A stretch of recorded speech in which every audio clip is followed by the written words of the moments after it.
নতুন করে নতুন আঙ্গিকে নতুন পদ্ধতিতে এই তরতিবে নামাজ পড়ে জনমানুষে বিভ্রান্ত সৃষ্টি যারা করে তারা হলো হাদিসের নামে ধোঁকাবাজি দিয়ে লা মাযহাবির পরিচয় দেয়, সমাজের 1 নম্বর ফিতনাবাজ ছাড়া আর কিছু নয়। ঠিক না ঠিক কথা বলেন?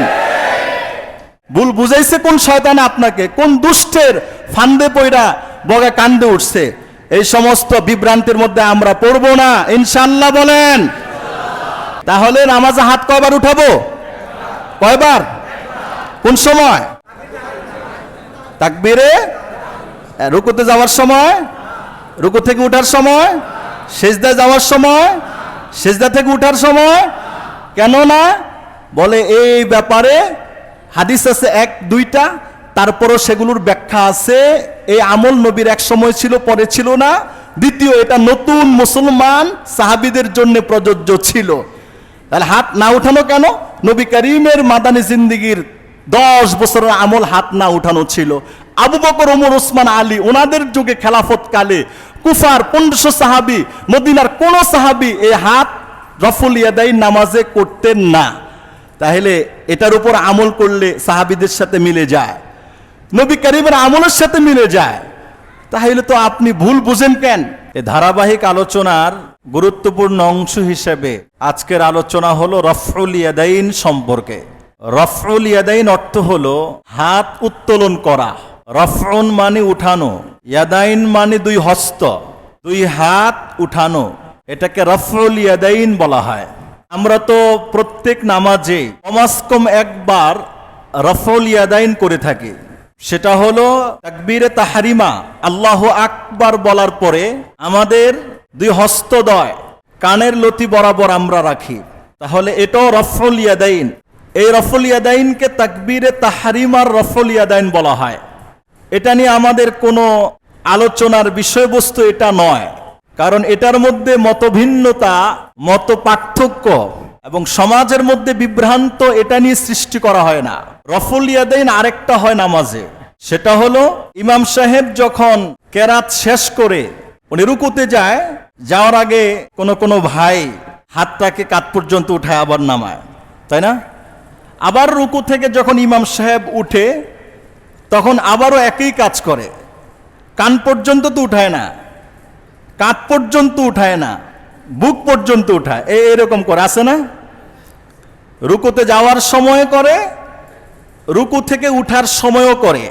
যারা করে এরা যদি বিদেশি কোনো মেহমান হতো, বিদেশ থেকে আসছে কোনো নাগরিক, উগান্ডা থেকে আসছে, পোল্যান্ড থেকে আসছে, উজবেকিস্তান, কাজাকিস্তান, আফগানিস্তান, বিভিন্ন বহির্বিশ্বের রাষ্ট্র থেকে আসলে আমরা মনে করতাম যে এটা অন্য দেশে আছে, হয়তোবা কোনো ইমামের মাযহাব মেনে উনি চলেন। কিন্তু আমরা তো যে ইমামের মাযহাব মানি কোরআন সুন্নাহ ভিত্তিক, ওনার মাযহাবে হাদিস অনুযায়ী রুকুতে যাওয়ার সময় হাত তোলা, রুকু থেকে উঠার পর হাত তোলার সিস্টেম আমাদের মধ্যে নাই। কেন? আমরা যেটা করছি ওটাও গুরুত্বপূর্ণ সুন্নত হিসেবে করছি, সুতরাং এটা আর দরকার নেই। কিন্তু করছে কারা? 40 বছর ধরে যারা আমার আপনার মতো স্বাভাবিক নিয়মে নামাজ পড়ছেন, আজকে মনে হয় নতুন মুসলমান হয়ে অস্বাভাবিক নিয়মে নামাজ পড়েন, আছে না ভাই? 40 বছর আমিন আসতে বলছে, নতুন মুসলমান হয়েছে, 41 বছর বয়সে পাক্কা মুসলমান হয়ে নতুন উদ্ভাবন সৃষ্টিতে নামাজ পড়া শুরু করেছে, আছে না? ঠিক আমিন বলা একই তরতিবে, হাত উত্তোলন করে একই তরতিবে, 40 বছর স্বাভাবিক দাঁড়িয়ে নামাজ পড়েছে, 41 বছর বয়সে আইসা চেগায় নামাজ পড়ার শখ জাগছে তার মধ্যে। আগের গুলোকে ভুল ছিল না, আগের গুলো সব সুন্নাহ। যেটা আমার ইতিপূর্বের আলোচনা শুরু থেকে শেষ পর্যন্ত যদি কেউ শুনে থাকেন, তার মধ্যে কোনো এশকাল বা প্রশ্ন আসার কথা না। আর যারা বয়ানের মাঝে মাঝে আইসা 5-10 মিনিট শুনেন, তাদের জন্যে এ ফিতনার যোগে অনুরোধ রইল যে প্রত্যেকটা বয়ান এটা আবার নেটে আছে, এই নেট থেকে পূর্ণ বয়ান শুনে এরপর আপনার হাজারো প্রশ্ন থাকে, সব লিখবেন, সব লিখে আমার কাছে আসবেন, প্রয়োজনে বাইতুল মুকাররমের খতিব সাহেবের কাছ পর্যন্ত নিয়ে যাব, তারপরেও অন্তত আপনি যেন ফিতনার শিকার না হন, ইনশাআল্লাহ বলেন। এটা তো আমাদের মধ্য থেকেই করছে এরা, আগে করতো না, এখন করেন কেন? কোরআন হাদিস আমাদের মেয়ার। আসুন আজকের আলোচ্য বিষয় নিয়ে আমরা একটু পর্যালোচনায় ঢুকি। সূরা মুমিনুন প্রথম আয়াত আল্লাহ পাক বলেন, কদ আফলাহাল মুমিনুন, ওই সমস্ত মুমিনরা সফল কাম, আল্লাযীনা হুম ফি সালাতিহিম খাশিউন। 2 নম্বর আয়াত, যেই সমস্ত মুমিনরা তাদের নামাজের মধ্যে অত্যন্ত বিনয় বেশে আল্লাহর দরবারে হাজিরা দেয়, সুবহানাল্লাহ বলেন। খাশিউন কোরআনের শব্দ, অর্থ হলো বিনয়, অর্থ হলো একাগ্রতা, অর্থ হলো নিজেকে নিবেদিত প্রাণে আল্লাহর কাছে নিজেকে সঁপে দেওয়া, সুপর্দ করা। রাইসুল মুফাসসিরিন, সাহাবায়ে কেরামদের মধ্যে যিনি মুফাসসিরের সর্দার, কোরআনের তাফসিরে যিনি সাহাবায়ে কেরামদের মধ্যে সবার আগে ছিলেন, 1 নম্বরও ছিলেন, নবী করিম সাল্লাল্লাহু আলাইহি ওয়াসাল্লামের খেদমত করতেন আব্দুল্লাহ ইবনে আব্বাস। আব্বাস চাচতো ভাই, হযরত আব্বাস রাদিয়াল্লাহু তাআলা আনহুর সন্তান, নবী করিমের খেদমত করতেন। বদনা, জুতা, লোটা, বালিশ, চাদর যা কিছু আছে নবী করিম যখন যেখানে যেতেন সেখানে কাঁধে ভর করে নিয়ে যেতেন। নবী করিম যখন আসতেন নবী করিমের খেদমতে রত থাকতেন। একবার নবী করিম সাল্লাল্লাহু আলাইহি সাল্লাম ওয়াশরুমে গেলেন, বাইতুল খালায় গেলেন। হযরত এমনি তো আরব ভূখণ্ড প্রাণীর ক্রাইসিস, নবী করিম ডিলাকুলুক নিয়ে প্রবেশ করলেন। আব্দুল্লাহ ইবনে আব্বাস রাদিয়াল্লাহু তাআলা আনহু তিনি একটা লোটা পানি নিয়ে ওই বাইতুল খালার সামনে রেখে আসলেন। নবী করিম কাজে হাজাত পূর্ণ করে ভিতর থেকে বের হলেন, জিজ্ঞেস করলেন, কে আমার জন্য এত সুন্দর করে পানি রেখে দিয়েছ? পরবর্তীতে বলা হলো আব্দুল্লাহ ইবনে আব্বাস এই কাজ করছেন আপনার খেদমতে। আল্লাহ পাকের রাসূল ডাকছেন, এদিকে আসো। মাথায় হাত দিয়ে বলছেন, আল্লাহুম্মা আল্লিমহুল কিতাব, বুখারী শরীফের হাদিস, আয় আল্লাহ আপনার এই বান্দাকে আপনি আপনার কোরআনের বিজ্ঞ জ্ঞানী পণ্ডিত হিসেবে কবুল করেন, সুবহানাল্লাহ বলেন। 1 লোটা পানি নবী করিমের দরবারে দেওয়া, নবী করিম খুশি হওয়া, এই এক দোয়ায় আব্দুল্লাহ ইবনে আব্বাস হয়ে গেলেন হাজারো লাখো সাহাবীর মধ্যে কোরআন সবচেয়ে বেশি বুঝতেন, কোরআন সবচেয়ে বেশি জানতেন। কোরআনের জ্ঞানে সবচেয়ে বড় পণ্ডিত ছিলেন কে? আব্দুল্লাহ ইবনে আব্বাস। তাকে রাইসুল মুফাসসিরিন বলা হয়, মুফাসসিরিনে কেরামদের সর্দার। আব্দুল্লাহ ইবনে আব্বাস খাশিউনের তাফসীর করতে গিয়ে তিনি বলেছেন, খাশিউনের তাফসীর করতে গিয়ে তিনি বলেছেন, খাশিউন মানে মুখবিতুন, বিনয়ী, মুতাওয়াদিউন, অত্যন্ত নম্র ভাবে আল্লাহর দরবারে দাঁড়ায়। এদের কোয়ালিটি কি? লা ইয়ালতাফিতুনা ইয়ামিনান ওয়ালা শিমালান।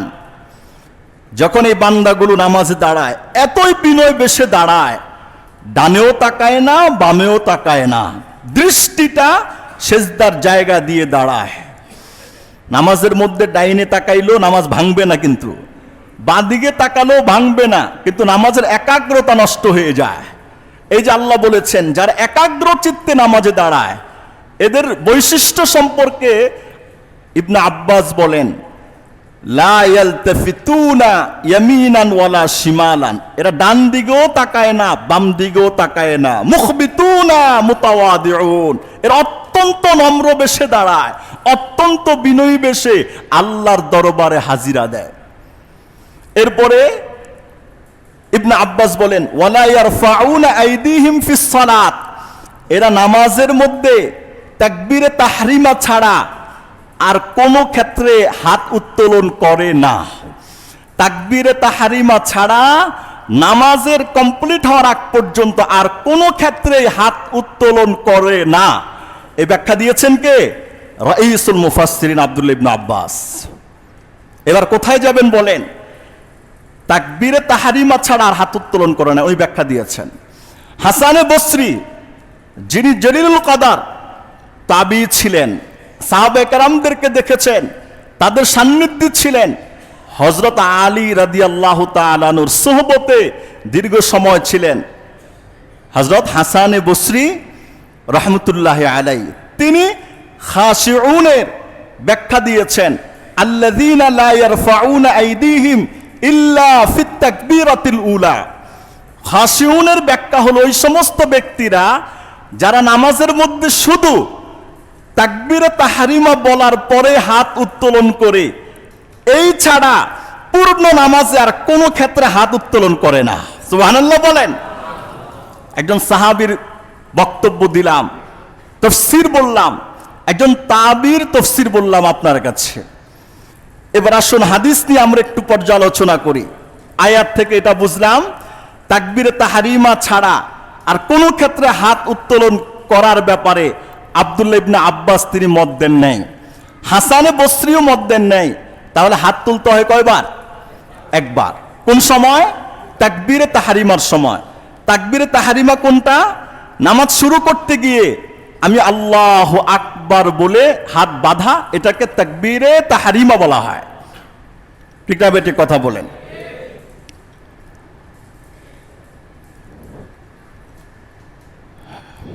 আবু দাউদ শরীফের হাদিস, আবু দাউদ শরীফের হাদিস, হযরত বারা ইবনে আযিব রাদিয়াল্লাহু তাআলা আনহুর বর্ণনা। হযরত বারা ইবনে আযিব রাদিয়াল্লাহু তাআলা আনহু বর্ণনা করেন, কানা রাসূলুল্লাহ সাল্লাল্লাহু আলাইহি ওয়াসাল্লাম ইযা ইফতাতাহাস সালাত রাফা ইয়াদাইহি ইলা করিবিন মিন উযনাইহি ওয়ালা ইয়াউদু। নবী করিমের নামাজের কথা বারা ইবনে আযিব রাদিয়াল্লাহু তাআলা আনহু বর্ণনা করছেন। নবী করিম সাল্লাল্লাহু আলাইহি ওয়াসাল্লাম যখন নামাজ শুরু করতেন তখন তিনি তার হাতকে কাঁধ বরাবর তুলতেন। ওয়ালা ইয়াউদু, এই হাত যে একবার তুলতেন আর পূর্ণ নামাজে আর একবারও তিনি হাত তুলতেন না। মাত্র কয়বার তুলতেন? একবার তুলতেন। আর পূর্ণ নামাজে আর হাত তুলতেন না। আবু দাউদ শরীফের 752 নম্বরের হাদিসের রেফারেন্স দিয়ে আপনাদেরকে বক্তব্যটা পেশ করলাম। এই হাদিস থেকে বোঝা যায় নবী কারীমের হাত তোলা ছিল কয়বার? একবার। এরপর আসুন তিরমিজি শরীফের 257 নম্বর হাদিসের মধ্যে আসছে, হযরত আব্দুল্লাহ ইবনে মাসউদ রাদিয়াল্লাহু তাআলা আনহু, যিনি হলেন রাইসুল ফুকাহা, সাহাবায়ে কেরামদের মধ্যে যিনি সবচেয়ে বড় ফকিহ ছিলেন। আর আব্দুল্লাহ ইবনে আব্বাস ছিলেন সবচেয়ে বড় মুফাসসির, ইনি হলেন সবচেয়ে বড় ফকিহ ছিলেন। আব্দুল্লাহ ইবনে মাসউদ বলেন, আলা উসাল্লি বিকুম সালাত রাসূলিল্লাহি সাল্লাল্লাহু আলাইহি ওয়াসাল্লাম, হে আমার বন্ধুরা, আমি কি তোমাদেরকে নবী করিমের নামাজ পড়িয়ে দেখাবো না? ফাসাল্লাহ। এরপর তিনি এটা বলেই বলছে, তোমরা দেখো নবী করিম কেমনে নামাজ পড়েন, আমার দিকে তাকাও, আমি যেটাই যেভাবে করি আমি এটাই সচক্ষে নবী করিমকে করতে দেখেছি। ফাসাল্লাহ, তিনি নামাজ পড়িয়ে দেখিয়েছেন বন্ধুদেরকে। ফালাম ইয়ারফা ইয়াদাইহি ইল্লা ফি মাররাতিন ওয়াহিদ, তিনি একেবার প্রথম তাকবীরে তাহরিমার সময় যে হাত তুলছেন এটা ছাড়া পূর্ণ নামাজে আর কোনোবারে তিনি হাত তোলেন নাই। ধরুন আপনি জোহরের নামাজ যদি 4 রাকাত পড়েন, একবার তাকবীরে তাহরিমা শেষ, এরপরে আপনি রুকু দেন 4টা, প্রত্যেক রুকুতে 2 বার করে হাত উঠাইতে হয়, যাওয়ার সময় একবার, উইঠা আরেকবার। তাহলে এক নামাজে তাকবীরে তাহরিমা ছাড়া আরো কয়বার তুলতে হচ্ছে? 4 বার। 4 বার না, 8 বার। তাকবীরে তাহরিমা সহ 9 বার।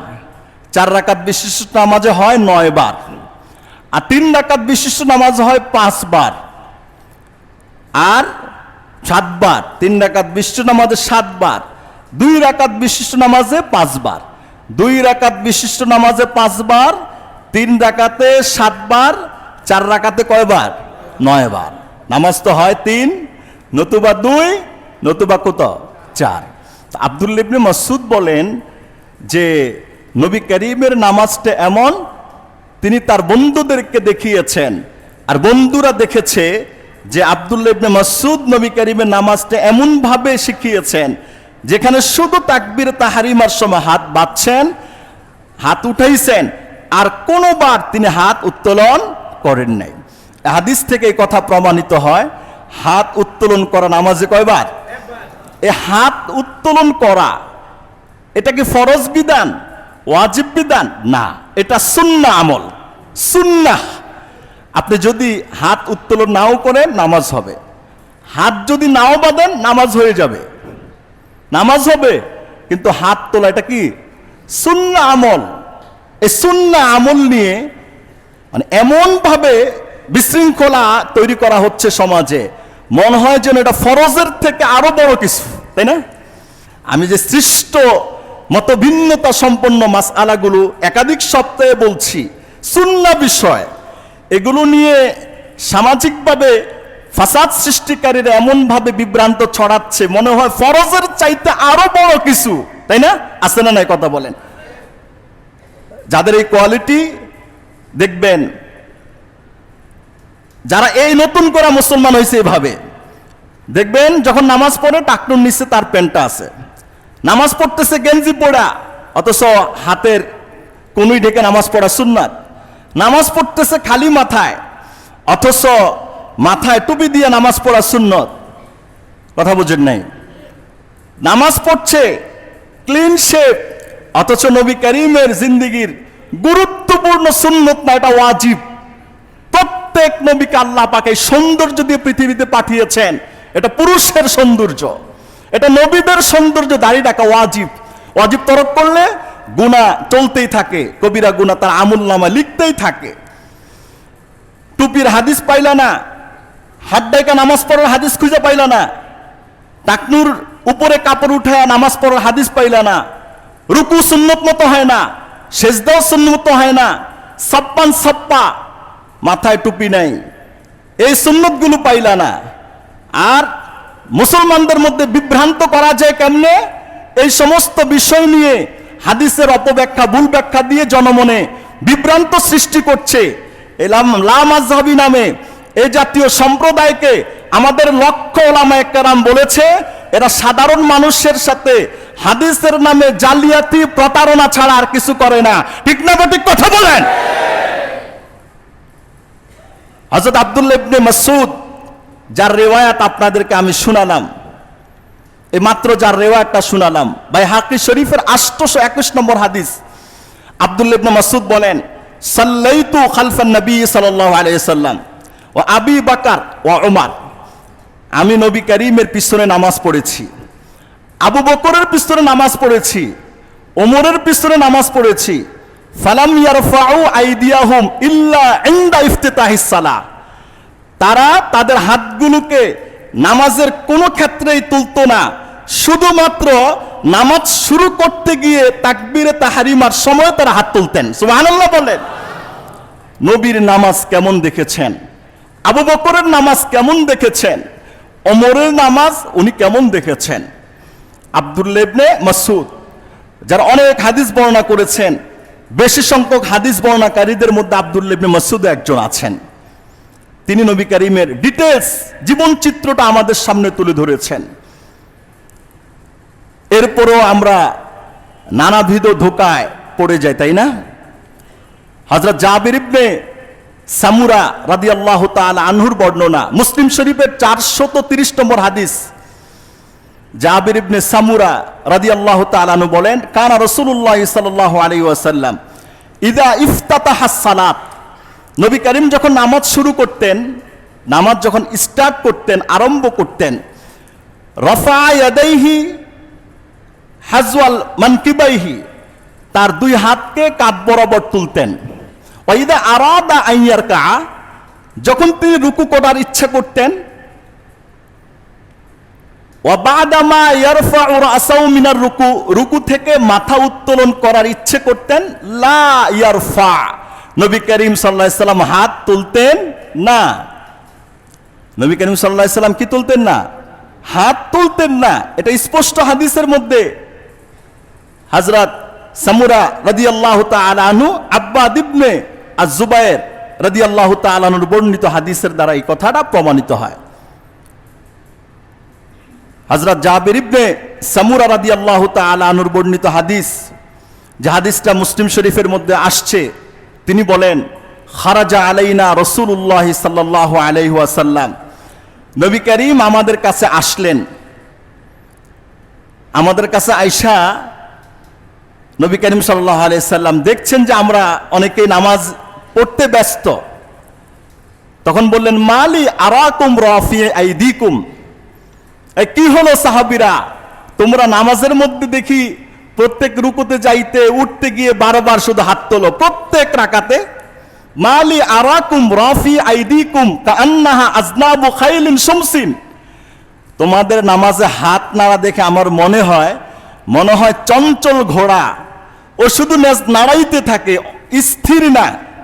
চঞ্চল ঘোড়া যেই রকম শুধু নেজ নাড়াইতে থাকে, তোমরাও দেখি প্রত্যেক রাকাতে হাত একবার উঠাও, আবার নামাও, আবার উঠাও, আবার নামাও, প্রত্যেক রাকাতেই করো। উসকুনু ফিস সালাত, খবরদার সামনে থেকে এটা করবা না, নামাজের মধ্যে শান্ত থাকবা, এ বারবার হাত উত্তোলন করার কাজটা তোমরা করবা না। কে বলছেন কথাটা? নবী করিম সাল্লাল্লাহু আলাইহি সাল্লাম এই কথাটা বলেছেন। মুসনাদে হুমায়দির 614 নম্বর হাদিসের মধ্যে আসছে, হযরত আব্দুল্লাহ ইবনে ওমর, তিনি হলেন রাইসুল মুহাদ্দিসিন। হ্যাঁ, কাকতালীয়ভাবে এই আলোচনায় রাইসুল মুফাসসিরিনের বক্তব্য আসছে, রাইসুল ফুকাহার বক্তব্য আসছে, আর যার বক্তব্য দিচ্ছি তিনি হলেন রাইসুল মুহাদ্দিসিন। এই তিনজন নবী করিমের খাদেম ছিলেন। তিনজনকে আল্লাহ পাকের নবী এক এক সময় এক একজনের জন্য দোয়া করছেন। আল্লাহ পাক তাদেরকে ইলমের এক একটা সাগর বানিয়ে দিয়েছে এক এক দৃষ্টিকোণ থেকে। হযরত আব্দুল্লাহ ইবনে ওমর রাদিয়াল্লাহু তাআলা আনহু বলেন, রাআইতুন নবী সাল্লাল্লাহু আলাইহি ওয়াসাল্লাম, আমি নবী করিম সাল্লাল্লাহু আলাইহি ওয়াসাল্লামকে দেখেছি, ইফতাতাহাস সালাত, যখন নবী করিম সাল্লাল্লাহু আলাইহি ওয়াসাল্লাম কি করেন, নামাজ শুরু করেন, আমি নবী করিম সাল্লাল্লাহু আলাইহি ওয়াসাল্লামকে দেখেছি, রাফা ইয়াদাইহি হাযওয়া মানকিবাই, নবী করিম সাল্লাল্লাহু আলাইহি ওয়াসাল্লাম তার হাতকে কাঁধ পর্যন্ত তুলতেন। হাতকে কি পর্যন্ত তুলতেন? কাঁধ পর্যন্ত হাত তুলতেন। সুম্মা লা ইয়াউদু, এরপরে এই হাত তোলার সিস্টেম নামাজ শেষ করার আগ পর্যন্ত আর নবী করিম কখনো করতেন না। হযরত আব্দুল্লাহ ইবনে ওমরের এই বক্তব্যটা খোলাফায়ে রাশিদিন যারা আছেন, খোলাফায়ে রাশিদিন আল খোলাফাউল আরবাআহ, আসার সুনান 140 নম্বর পৃষ্ঠায় এই কথা বর্ণিত আছে। ও আম্মাল খোলাফাউর রাশিদুন, চার খলিফা আবু বকর, ওমর, ওসমান, আলী, ফালাম ইয়াসবুত আনহুম রাফউ আইদিহিম ইল্লা ইনদা ইফতিতাহিস সালাহ, অথবা ইল্লা ইনদা তাকবীরাতিল ইফতিতাহ। এই খোলাফায়ে রাশিদিনের চারজনের আমল জিন্দেগির এটা প্রমাণিত হয়, তারা শুধু নামাজে তাকবীরে তাহরিমার সময় হাত তুলতেন, এই ছাড়া নামাজের ভিতরে প্রত্যেক রুকুর আগে পরে হাত তোলা ওনাদের জীবন থেকে এটা প্রমাণিত হয় না। সবচেয়ে বেশি নামাজ পড়েছেন আবু বকর, ওমর, ওসমান, আলী, কার পিছনে? নবীজির পিছনে। ওনাদের গোটা জিন্দেগির আমল হলো ইনারা শুধু তাকবীরে তাহরিমার সময় হাত তুলতেন, আর নামাজ শেষ হওয়ার আগ পর্যন্ত কি তুলতেন না? হাত তুলতেন না। প্রায় কোরআনের একটি আয়াত দিয়ে 8টি প্রমাণ আপনাদের সমীপে পেশ করলাম। এই দৃষ্টিকোণ থেকে যে নামাজের আভ্যন্তরে যে রফল ইয়াদাইন করার যে নতুন নবসৃষ্ট ফিতনা আমাদের সাধারণ মুসলমানদের মধ্যে ঢুকছে, বলে এটাকে যদি তুমি বলো হাদিস দ্বারা প্রমাণ করো, এক হাদিস, তো এটা না করার জন্য আরো আছে 10 হাদিস, তাই না? কথা বলেন। একই ক্লাসের ছাত্র 3 জন, first boy, second boy, third boy. First boy পেয়েছে ধরুন 8 সাবজেক্টে পরীক্ষা 790, যে দ্বিতীয় স্থান অধিকার করেছে সে পেয়েছে 750, তৃতীয় স্থান অধিকার করেছে সে পেয়েছে কত? 720, যে 720 পেয়ে তৃতীয়, 50 পেয়ে দ্বিতীয়, 90 পেয়ে প্রথম স্থান অধিকার করেছে। ক্লাসের মধ্যে তিনজনকেই ভালো ছাত্র হিসেবে টিচাররাও জানে, তার সহপাঠীরাও জানে, তাই না? তিনজনও যদি ভালো হয়, এই ভালোর বিবেচনায় কে বেশি ভালো বলেন? যে প্রথম স্থান অধিকার করেছে। কেউ যদি বলে এটা নিয়ে হাদিস একটা আছে, তা আমি যেটা বললাম এটা তো হাদিস 10টা আছে, কথা বলে না। তা আমি 2 নম্বরের ভালো ছাত্র হওয়ার দরকার কি? আমি 1 নম্বর হওয়ার ক্ষমতা আছে, 1 নম্বর হই। 3 নম্বরের ভালো ছাত্র হওয়ার দরকার কি? 1 নম্বর হওয়ার ক্ষমতা আছে, আমি 1 নম্বর হয়ে যাই, কথা বলে না। কেউ তো চায় না যে 2, 3 হোক, সবাই চায় 1 হোক, পারুক আর না পারুক, সবার আশা কি 1 হওয়া। কেউ 2, 3 হতে চায় না, কিন্তু ভাগ্যের পরিহাসে 2, 3 হতে হয়। তাহলে আমি যে হাদিসগুলো বললাম, নবীর দর্শন, নবীর আমল, সাহাবার আমল, আয়াতের তাফসির, আয়াতের ব্যাখ্যা, এবং ওমরের বক্তব্য, ওসমানের বক্তব্য, আলীর বক্তব্য, রাইসুল মুহাদ্দিসিনের বক্তব্য, রাইসুল ফুকাহার বক্তব্য, এরপরে রাইসুল মুফাসসিরিনের বক্তব্য দিয়ে দিলাম। এই 8টি দলিল দ্বারা এই কথাটা প্রমাণিত করলাম যে নামাজ আপনি একা পড়েন, ইমাম সাহেবের সাথে পড়েন, যেটা শক্তিশালী সুন্নাহ সেটা হলো একবার হাত তোলা, সেটা হলো তাকবীরে তাহরিমার সময় কি করা? হাত তোলা। এই সারে নামাজ শেষ হওয়ার আগ পর্যন্ত হাত না তোলা, এটাই শক্তিশালী সুন্নাহের দ্বারা প্রমাণিত, যে এতক্ষণ আপনাদেরকে শোনালাম। কি বলেন, ঠিক না বেঠিক? কথা বলেন। এখন প্রশ্ন, লা মাযহাবী বা আহলে হাদিস নামে যারা আছে তারা একটা দলিল দেয়। দলিলটা হলো অবজারভেশন, পর্যালোচনা। বুখারী শরীফের 735 নম্বর হাদিস, মুসলিম শরীফের 390 নম্বর হাদিস। এই হাদিসটা বর্ণিত আছে কার থেকে? হযরত আব্দুল্লাহ ইবনে ওমর থেকে। আচ্ছা, একটু আগে আব্দুল্লাহ ইবনে ওমরের 2টা বর্ণনা শুনাইলাম, যে আব্দুল্লাহ ইবনে ওমর বলেছেন আমি নবী করিমকে হাত উত্তোলন করতে দেখছি কয়বার? 1 বার। আর এই হাদিসে দেখেন একই সাহাবী বর্ণনা করছেন, তিনি বলেন, বুখারী এবং মুসলিমের হাদিস, কানা রাসূলুল্লাহ সাল্লাল্লাহু আলাইহি ওয়াসাল্লাম ইয়ারফাউ ইয়াদাইহি ইদা ইফতাতাহাস সালাহ। নবী করিম তার 2 হাত নামাজে তুলতেন যখন নামাজ শুরু করতেন। ওয়াইদা কাব্বারা, আবার তুলতেন যখন কি করতেন? তাকবীরে তাহরিমা বলতেন, শুরু করতেন, হাত তুলতেন। ওয়াইদা কাব্বারা লির রুকু, যখন রুকুতে যাইতেন ওই সময় তিনি হাত তুলতেন। ওয়াইদা রাফা রাসাহু মিনার রুকু, যখন রুকু থেকে আবার উঠতেন তখনও নবী করিম হাত উত্তোলন করতেন। তাহলে মোটামুটি ভাবে নামাজের ভিতরে এই আমলগুলো যে ভাই বন্ধুরা করে তাদের দলিল হলো হাদিস। এই হাদিসের মধ্যে নবী করিমের একটা আমলের কথা বর্ণনা করেছেন। নামাজ শুরু করলো, হাত উত্তোলন করতেন, রুকুতে যাওয়ার আগেও হাত উত্তোলন করতেন, রুকু থেকে উঠার সময় হাত উত্তোলন করতেন। এই বক্তব্যটা কার? আব্দুল্লাহ ইবনে ওমর রাদিয়াল্লাহু তাআলা আনহুর বক্তব্য। এখন এই হাদিসকেই তারা দলিল দেয়, ধরেন হাদিস একটা, আর না করার ব্যাপারে হাদিস আছে কয়টা? ধরেন 10টা, করার ব্যাপারে আছে একটা। বর্ণনাকারীকে এই হাদিসের আব্দুল্লাহ ইবনে ওমর, রাইসুল মুহাদ্দিসিন, যিনি খলিফাতুল মুসলিমিন ওমর রাদিয়াল্লাহু তাআলা আনহুর সন্তান। আব্দুল্লাহ ইবনে ওমরের অনেক ছাত্র ছিল, তার মধ্যে একজন ছাত্র হইল মুজাহিদ রাহমাতুল্লাহ আলাইহি। তিনি আব্দুল্লাহ ইবনে ওমরের হাজার হাজার ছাত্রের মধ্যে সবচেয়ে কাছের ছাত্র মুজাহিদ রাহমাতুল্লাহ আলাইহি। এই মুজাহিদ রাহমাতুল্লাহ আলাইহি তিনি বলেন, মুসান্নাফ ইবনে আবি শাইবা 2 নম্বর খণ্ডের 417 নম্বর পৃষ্ঠায় এই বর্ণনাটা আসছে। তিনি বলেন, মা কানা ইয়ারফাউ ইয়াদাইহি, হযরত ওমর রাদিয়াল্লাহু তাআলা আনহুর বক্তব্যটা দিচ্ছেন। কানা ওমর ইয়ারফাউ ইয়াদাইহি, হযরত ওমর রাদিয়াল্লাহু তাআলা আনহু নামাজের মধ্যে হাত তুলতেন, ইল্লা মা ইফতাতিহু বিহিস সালাহ, তখনই হাত তুলতেন যখন নামাজ শুরু করতেন। মুজাহিদ বলেন, আমি আব্দুল্লাহ ইবনে ওমরকে দেখেছি নামাজের মধ্যে ওমর হাত তুলতেন ওই সময়ে যখন নামাজ শুরু করতেন। রাআইতু ইবনা ওমর ইয়ারফাউ ইয়াদাইহি ইল্লা মা ইফতাতিহু বিহিস সালাহ, যখন নামাজ শুরু করতেন তখনই হাত তুলতেন, আর নামাজ শেষ হওয়ার আগ পর্যন্ত হাত তুলতেন না।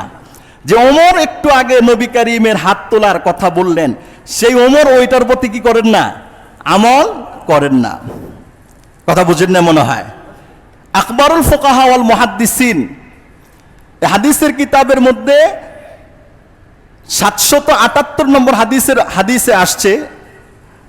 এই হাদিসের মধ্যে হযরত আব্দুল্লাহ ইবনে ওমর রাদিয়াল্লাহু তাআলা আনহু বলেন যে কুল্লা মান নবী সাল্লাল্লাহু আলাইহি ওয়াসাল্লাম, আমরা নবী করিম সাল্লাল্লাহু আলাইহি সাল্লামের সাথে যখন থাকতাম, নারফাউ আইদিনা ফি বাদিস সালাহ, নামাজ শুরু করার সময় আমরা হাত তুলতাম। এরপরে তিনি বলছেন ওয়াফি দাখিলিস সালাহ ইনদার রুকু, নামাজের ভিতরে যখন রুকুতে যাইতাম তখন আমরা কি করতাম? আমরা হাত উত্তোলন করতাম। ওয়াইদা নারফাউ রুউসানা মিনার রুকু, যখন রুকু থেকে মাথা উঠাইতাম তখন আমরা হাত উত্তোলন করতাম। কে বলেন এটা? হযরত ওমর রাদিয়াল্লাহু তাআলা আনহু বলেন।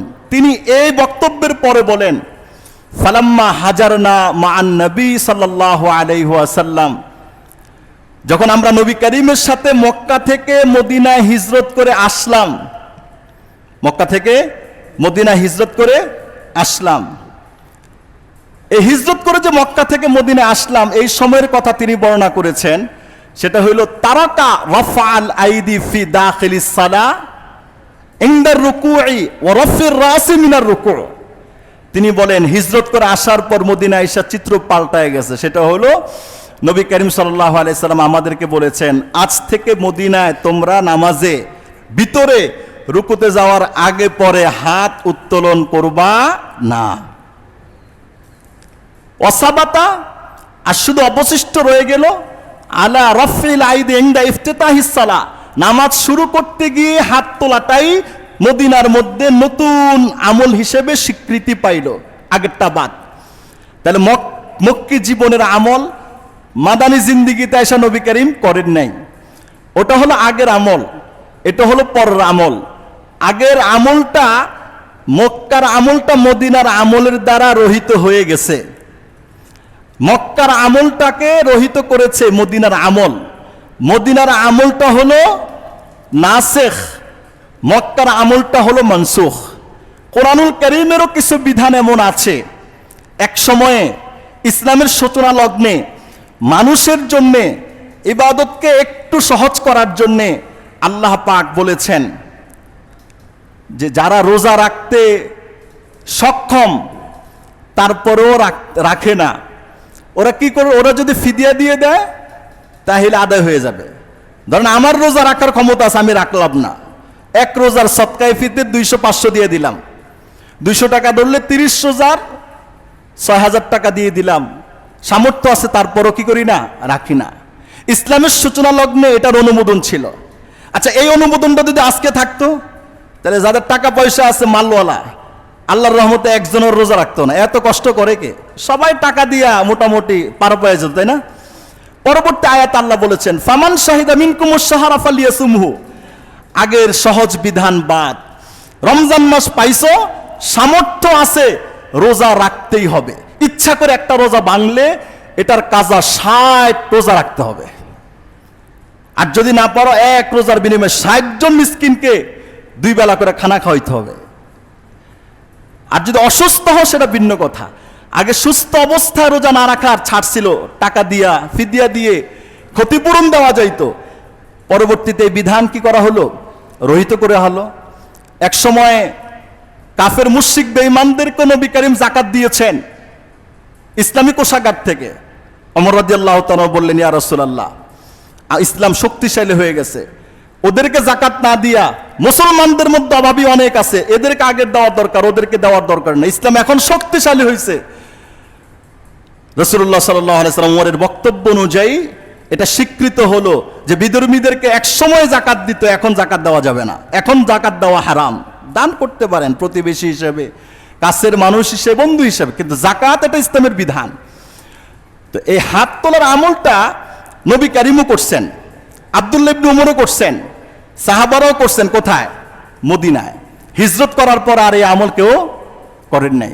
খোলাফায়ে রাশিদিনরা কেউ করেন নাই। আবু বকর, ওমর, ওসমান, আলী কেউ করেন নাই, আব্দুল্লাহ ইবনে মাসউদ করেন নাই, আব্দুল্লাহ ইবনে ওমর করেন নাই, আব্দুল্লাহ ইবনে আব্বাস করেন নাই। এখন ওই যে বুখারীতে আছে, বুখারীর হাদিস মানে একবারে লেটায় পড়ে যায়। ইমাম বুখারী রহমতুল্লাহ আলাইহি তার বুখারী লিখেছেন 6 লক্ষ হাদিস থেকে যাচাই বাছাই করে। ইমাম বুখারী রহমতুল্লাহ আলাইহি 6 লক্ষ হাদিস থেকে বুখারীতে হাদিস লিখেছেন 7275টা। তিনি বলছেন, মা কাতাবতু ফি হাদাল কিতাব ইল্লা মা সাহহা ইনদি, এই কিতাবের মধ্যে বিশুদ্ধ হাদিসে আমি সন্নিবেশিত করেছি। ওয়া তারাক্তু মিনাস সিহাই লিহালিত তুল, কিতাবের কলেবরটা অনেক লম্বা হয়ে যাবে, এজন্য আমি শত শত সহিহ হাদিস যেটা আমার কিতাবে আনলে চলতো আনি নাই, কারণ আমি চেয়েছিলাম একটা সংক্ষিপ্ত নবী করিমের জীবনের উপর একটা গ্রন্থ লিখব। তাহলে আরো হাজারো হাদিস বুখারীতে নাই, অন্য কিতাবের মধ্যে আসছে, বুখারীতে পাইলেই লেটা শুয়ে যায়। বুখারীতে তো এই কথাও আসছে, আন্নান নবী সাল্লাল্লাহু আলাইহি সাল্লাম আতা সুবাতাতা কাউমিন ফাবালা ওয়া লাম ইয়াতাওয়াজ্জা, নবী করিম কোন এক সম্প্রদায়ের কাছে আসলেন, একটা ডাস্টবিনে আসলেন, নবী করিম সাল্লাল্লাহু ফাবালা ওয়া লাম ইয়াতাওয়াজ্জা, নবী করিম দাঁড়ায় প্রস্রাব করছেন। আচ্ছা, এটা তো বুখারীতে আছে, তাইলে তো গোটা দেশের, গোটা পৃথিবীর সমস্ত মুসলমান, নারী হোক পুরুষ হোক, ভেদাভেদ নাই, নবীর আমল, সবাই দাঁড়ায় প্রস্রাব করতে হবে। আচ্ছা, ওই পরিস্থিতিটা কেমন হবে বলেন?